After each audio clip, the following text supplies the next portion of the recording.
beef stroganoff and noodles for the carnivore diet. Here's how to make it.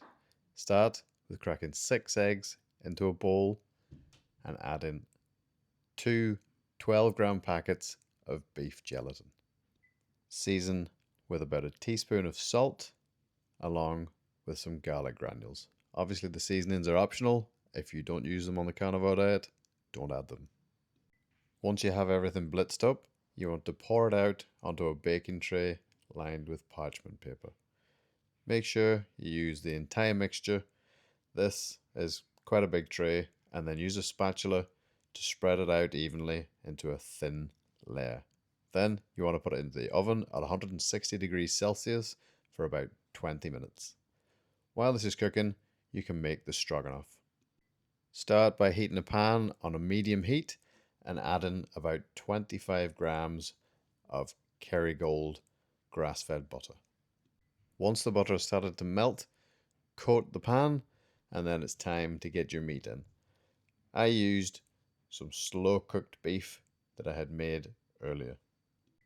You can see how I slow cook my beef in an earlier video.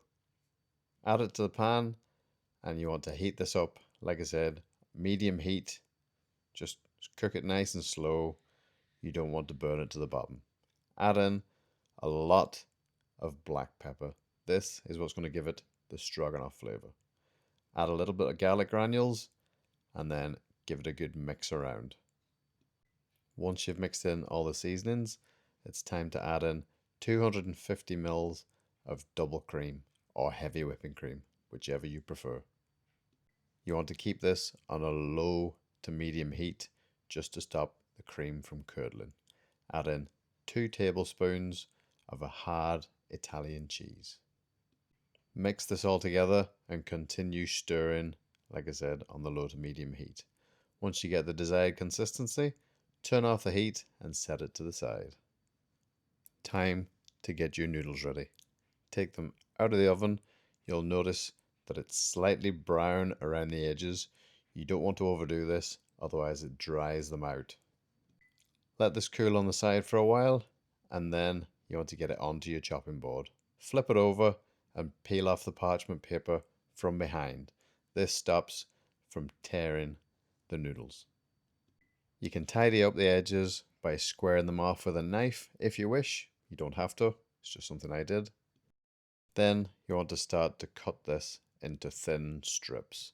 I would say around about 1/2 centimeter to 1 centimeter thick. This is a really versatile carnivore pasta recipe, as you can use the same recipe to make pasta sheets for lasagna. Once you have them all chopped up, it's time to dish up the food. A handful of noodles is plenty, and then a couple of spoonfuls of the stroganoff. Pour this on and give it a mix up, and there you go. Enjoy your carnivore beef stroganoff. Like and subscribe for more carnivore recipes.